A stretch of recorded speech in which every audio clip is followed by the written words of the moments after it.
Hello மக்களே, welcome to குட்டி BP. Big pass 8 இன்னைக்கு ஸ்டார்ட் ஆக போகுதுன்னு எல்லாமே பரபரப்பாக இருப்பீங்க. அதை விட பரபரப்பாக உள்ள யாரெல்லாம் போகிறாங்க அப்படின்னு இன்னும் பரபரப்பாக இருப்பீங்க. ஸோ யாரெல்லாம் உள்ளே போயிருக்காங்க அப்படின்னு பார்த்தீங்கன்னா, ஃபர்ஸ்ட் யார் போயிருக்காங்கன்னு பார்த்தீங்கன்னா ரவீந்தர் அவர்கள் தான் உள்ளே போயிருக்காங்க. அதாவது ஃபேட்மேன். இவருக்கு தெரியாமல் யாருமே இருக்க மாட்டீங்க. ஸோ அவர் ஒரு ப்ரொடியூசர், அதுவும் இல்லாமல் எல்லாமே அவர் வாய் மட்டும் இருந்துச்சுன்னா போதும், அந்த பிக் பாஸையே வின் பண்ணிட்டு கூட வந்துடுவார். ஆனாலும் ஒரு டவுட் இருக்க தான் செய்யும், ஏன்னா அவர் ஃபிசிக்கலாக கொஞ்சம் கஷ்டம் தான் பண்ணுறது. சரி, ஓகே. ரெண்டாவதாக யார் உள்ளே போயிருக்காங்கன்னு பார்த்தீங்கன்னா, நம்ம ரஞ்சித் அவர்கள் தான் உள்ள போயிருக்காங்க. அவர் நிறைய படத்துலயும் நடிச்சிருக்காங்க, நீங்க பார்த்தாலே தெரியும். ஸோ ரஞ்சித் அவர்களும் உள்ள போயிருக்காங்க. மூணாவதா விஜய் டிவி ப்ராடக்ட் சுனிதா அவர்கள் உள்ள போயிருக்காங்க. ஸோ இவங்கலாம் உள்ள போவாங்களா அப்படின்னு நிறைய பேர் எதிர்பார்த்துருப்பீங்க, பட் போயிட்டாங்க. அப்புறம் நாலாவதா யார் போயிருக்காங்கன்னு பார்த்தீங்கன்னா தர்ஷா குப்தா தான் போயிருக்காங்க.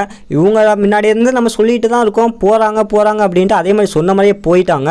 சரி, ஓகே. அஞ்சாவதா யார் போறாங்கன்னு பார்த்தீங்கன்னா அன்ஷிதா தான் போறாங்க. இவங்களை பற்றி சொல்லவே தேவையில்லை, ஏன்னா நிறைய பேர் பார்த்துருப்பீங்க, சீரியலையும் நடிச்சிருப்பாங்க. அது மட்டும் இல்லாமல் குக்கு வித் கோமாளிலையும் வந்திருப்பாங்க. ஸோ நிறையா பேருக்கு தெரிஞ்சிருக்க வாய்ப்பு இருக்குது.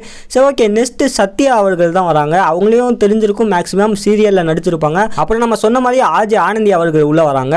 அதுக்கப்புறம் சிங்கர் யாராச்சும் ஒரு ஆள் உள்ளே இறக்குவாங்களா, அந்த மாதிரி யாரை இறக்கியிருக்காங்கன்னு பார்த்தீங்கன்னா கானா ஜெஃப்ரி தான். இவர் யார் புதுசாக இருக்காங்க அப்படின்னு நிறைய பேர் யோசிப்பீங்க.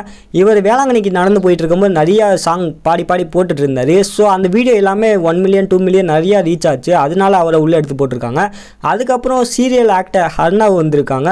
அது மட்டும் இல்லாமல் அது ஏன் வந்திருக்காங்க அப்படின்னு உங்களுக்கு எல்லாத்துக்கும் தெரிஞ்சிருக்க வாய்ப்பு இருக்குது. சரி, ஓகே. அதை அப்படியே நம்ம கடந்து நெக்ஸ்ட்டு யார் வந்திருக்காங்கன்னு பார்த்தீங்கன்னா விஜய் விஷால் வந்திருக்காங்க. இவங்களையும் நம்ம முன்னாடியே சொல்லியிருப்போம், இவங்களாம் வர லிஸ்ட்டில் இருந்தவங்க, கண்டிப்பாக அதே மாதிரி வந்துட்டாங்க சொன்ன மாதிரியே. அப்புறம் யார் புதுசாக வந்திருக்காங்க பார்த்தீங்கன்னா யூடியூபர் முத்து வந்திருக்காங்க. இவர் செம்மையாக பேசுவார், புக் ரீடரு வச்சு செய்வாருன்னு நினைக்கிறேன். ஸோ இவரும் உள்ளே போயிருக்காரு. சரி, ஓகே. நெக்ஸ்ட் யார் போயிருக்காங்கன்னு பார்த்தீங்கன்னா சௌந்தர்யா இவங்களும் போயிருக்காங்க. நம்ம இவங்களையும் எக்ஸ்பெக்ட் பண்ணோம், அதே மாதிரி போயிருக்காங்க. அதுக்கப்புறம் தர்ஷிகா அவர்களும் போயிருக்காங்க. இவங்க சீரியல் ஆக்டர்னு அவங்க எல்லாத்துக்குமே தெரியும். அதுவும் இல்லாமல் டான்ஸ் ஜோடி டான்ஸ்லையும் வேறு லெவலில் டான்ஸ் ஆடுவாங்க. ஸோ அவங்களும் உள்ளே போயிருக்காங்க. அதுக்கப்புறம் சஞ்சனா, இவங்கள மேக்ஸிமம் எல்லாத்துக்கும் தெரிஞ்சிருக்கும், மகாராஜா மூவி பார்த்ததுலேருந்து அந்த விஜய் சேதுபதி மகளாக நடிச்சிருப்பாங்க. ஸோ இவங்களும் உள்ளே போயிருக்காங்க. இவங்க உள்ள ஸ்டேஜில் ஏறும்போது தான் சில பல சம்பவம்லாம் நடந்திருக்கு. ஸோ அதையும் நீங்கள் இன்றைக்கி ஈவினிங் பார்ப்பீங்க. ஸோ அதுக்கப்புறம் யார் போயிருக்காங்கன்னு பார்த்தீங்கன்னா, நம்ம முன்னாலேருந்து சொல்லிட்டு இருக்க மாதிரி தான் தீபக் அவர்களும் உள்ளே போயிருக்காங்க. இவர் ஒரு சீரியல் ஆக்டர். ஸோ இவங்களும் உள்ளே போயிருக்காங்க. இந்த லிஸ்ட்டில் சொன்ன எல்லாமே கன்ஃபார்ம் இன்றைக்கி ஈவினிங் வந்துடுவாங்க.